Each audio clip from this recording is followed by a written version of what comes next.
Thank you.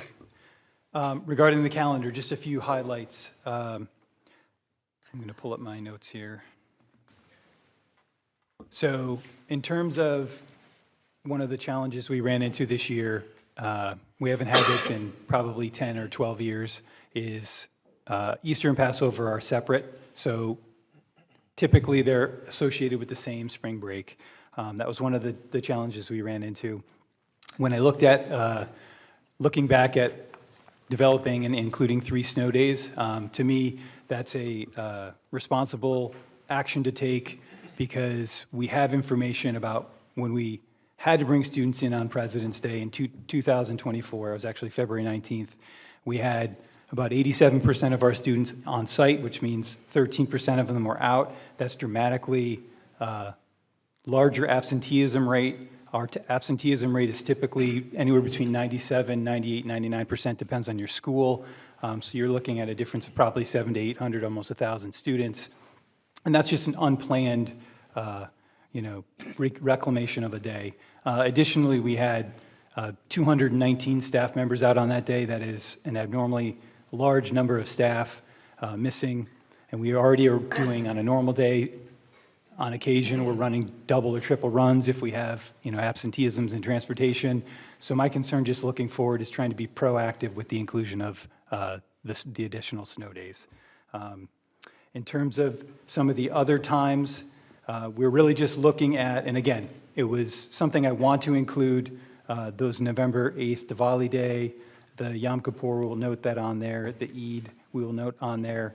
In terms of the full days, I received feedback from the community, parents in particular, that were concerned with the number of half days and trying to arrange coverage. On the flip side, I got suggestions from other community members and or some staff members that said, hey, can we convert some of the full days off to half days? We can reclaim some of these other days. So I feel like for every comment I got on one side, I got a comment on the other side. This is probably one of the more controversial and or difficult undertakings. I know I would imagine not just our district, but most districts do, in terms of trying to find a happy medium. It definitely is a different philosophy, and it's no shot at the person who was involved in making the calendar before. We certainly have not needed those extra snow days in the past. I'm concerned right now, looking at Sunday into Monday's weather, that we're already going to be talking about potentially, and again, that may not come through, but it's on my radar already, that we'll be starting to draw from spring break. So it's on the back of my mind right now, and it would, just from my perspective, it's a responsible action to take in terms of being proactive, because we have information that when the days are scheduled, the kids attend. When we have to reclaim an unscheduled day, there's definitely a lower attendance rate. So that's, in terms of just information, that's guiding my decision. You may agree or disagree, right? And everyone has a different perspective, but it wasn't done out of haphazard or an intentional change because I didn't believe in I was a part of the calendar development for the past 6 years. I've been sitting in this central office role. So certainly my input has been respected and or considered throughout the process. I did look back at before we were taking the weeks off. There were weeks that actually we were in on Election Day, so I looked at that data, but then, I also looked at a few years where we were in on the Monday and the Wednesday, and again, our attendance rate is definitely not where it is when we have those unscheduled reclaimed days as it is when we have the scheduled days. So I don't want you to feel like the decisions were haphazard, the decisions were random, or they were just change for the sake of change.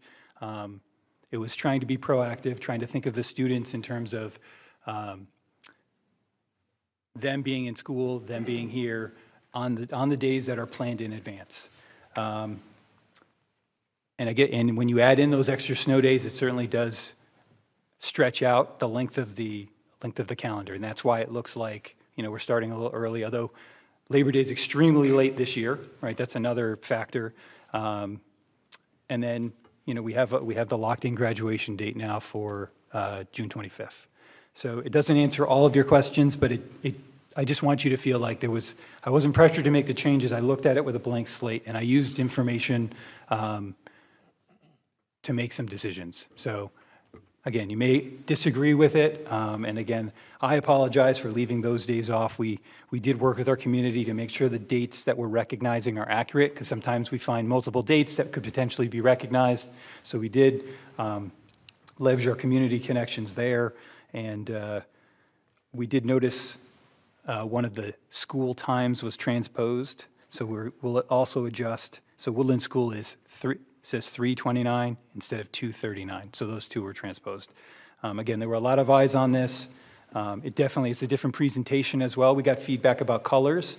When you photocopy this, there certainly could be some confusion, so what we will do is our intent is to have multiple versions of the calendar, whether you want to print a big one out, you want to do a horizontal one, so we can tweak, maybe put different symbols that represent different days, so that way if you photocopy it, you certainly can kind of cross-reference things. But I don't want you to feel like, and anyone who gave me feedback that, this was done haphazardly or done, without thought. And again, it was conferred with, multiple stakeholders. And again, I think whether we approve this, I change it, we approve the changed one, it's going to swing the pendulum that someone else is going to be irritated or have other opinions. And again, from our initial district perspective, this was something that met the students' needs.